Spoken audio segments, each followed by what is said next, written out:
Hi friends, welcome back to Partha's Arts YouTube channel. So this time we're going to look at how we make kind of a logo and then name for it. What you see here now is a video I made for one of my first subscriber of this YouTube channel, Jayden, who is also a very good supporter for me in my TikTok account. So what I do here is for creating the font, I just took the text option in the Procreate app. I created 3 layers, one for the white background, one for the border, and one for the black, the bottommost layer, which I'll be finally converting that as a shadow. So as you can see here, 3 layers are there, and now I'm just creating one more layer on top of it, and I start giving some shades. This shade is a reference from one of a diamond-shaped font. So here we go. This is how it goes. So you have to pick a particular area as you can see here, and then you have to start coloring this. So friends, it's not necessary that you have to definitely need a Procreate app, an iPad and an Apple Pencil, which you see here right now. You can even draw this using paper and pencil. All you need is a little more patience and the tricks on how you can do this. In case of paper, all you need is a sketch pen, a dark marker, and different colors as you can see here.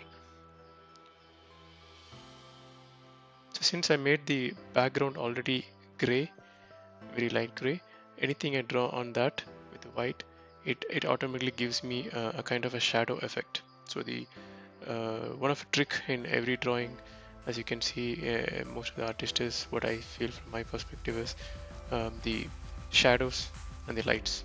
Those are really very important. It took me a long time to learn. I'm still learning.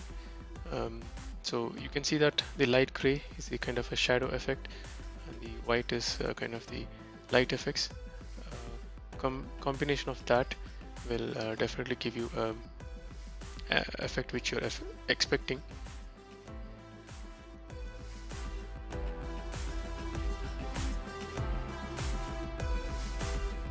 So here, which one will have a shadow, which one will have a light, you have to decide one area where the light is going to be, and that would be a clue to understand which area, the opposite side, there will be a darkness. I will definitely take a separate video on explaining how do I consider the lights. In this case, I took a reference from one of a Google font, a diamond shaped font, and I started coloring it. But as I mentioned earlier, I learned by looking at multiple videos and multiple tutorials. I'll definitely cover a chapter on that.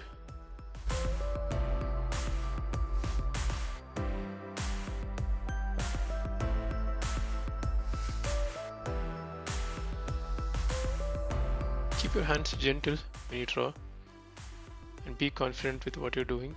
If not, there's always an option to erase it and add it again. But you need to keep trying it. That's the one spirit you need to have. Here we go. We almost kind of got an effect of diamond. Earlier gray was a little light, so I made it a little dark to have a contrasting effect. And here we go, the third layer which I mentioned, which I made it completely black, which I put it on the bottommost layer, and just moving around to give a shadow kind of an effect. And I created one more on bottom of the layer to have a multiple shadow there. It's just a choice of what you want to make those fonts look like. I didn't have anything in mind. As I just started, it is how I just start creating those shadows and all. And now I gave a background effect. Now I'm moving this to the bottom, and he specifically asked for a kind of a guy on top of it, on his name, Jayden, my friend. So here we go. I started with this hairstyle.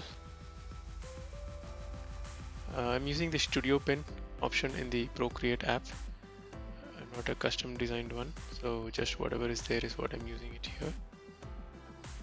Of course, what you see here is an edited version. I of course made a lot of mistakes. I erased it, drew it again, erased it, drew it again. A lot of errors I've spent time on, but what you see here is only a clean version, removing all those things. So Don't worry that if you are not able to get it the first time, keep trying it. Each video I post, you should be able to see how the quality of the drawings are also increasing. So few of the images I took it from the Google. I took a reference and combined some of my own creative curves here and there to bring out an effect there. Feel free to explore. Initially, few people will have defaultly a very creative mind, so they don't take any references. But I like to take inspirations because a lot of different peoples, different cultures, sports, genres. So taking reference from other thing that is available in the web is a good knowledge that you could develop, and you can apply that in any of the art. Because initially all I know is only a particular genre, and that's all. That is all I know. But after googling multiple images, I could see, okay, I could try this, I could try that. Finally got more ideas.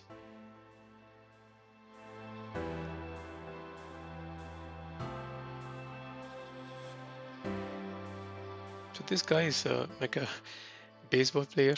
That's why I saw it in the reference image. And few errors here and there. I'm just trying to remove those glitches.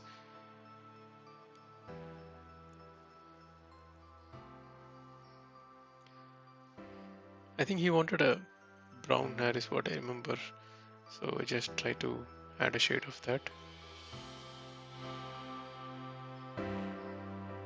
And feel free to give whichever the skin color you would like to give. In this case, I just gave a kind of a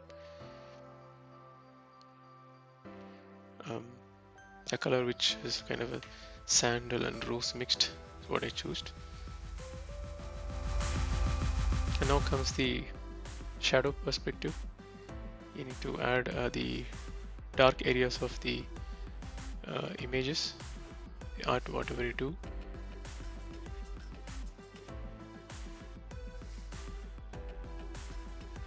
So starting with some of the colorings which I missed initially. Should have done this a little before. I try to make it a little cartoonistic instead of a real guy's face there.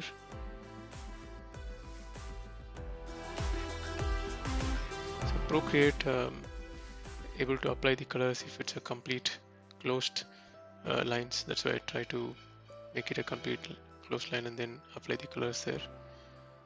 Of course, the Procreate helps me finish the drawing in a very fast phase. You can apply colors very quickly. And now what you see here is the shadow. I would say this is really important for any images. The earlier, until I added this, you might be seeing this as just a 2D version, a flat version. The moment you start adding these shadows is when you will see a little kind of 3D version. Okay, you can see which are the areas which is backside and which are the areas which is in the front.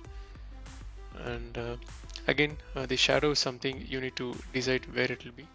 You can take some references again, as I mentioned earlier, but as you keep doing it, you will learn a lot of exactly which are the spots you can give.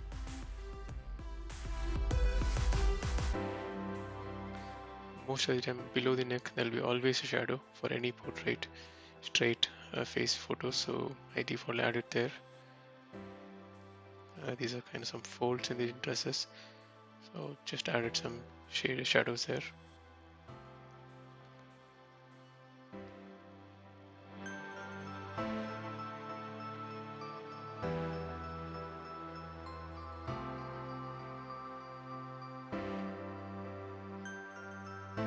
Keep exploring which are the areas which we can give the shadows. It's up to you. You can even in between remove something if you feel it's irrelevant, or you can add some more. When you feel it realistic, then you can stop there.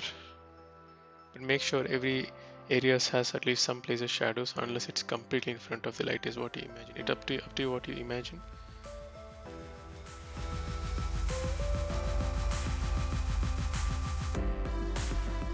And this guy Jayden, whom I'm drawing for, is really supportive. And finally, the shadows is what I'm adding in the background to make a little embossed effect. Alright, we have come to the end of the tutorial session. Please like, share, subscribe, and also click on the notification bell icon so that you get my latest videos.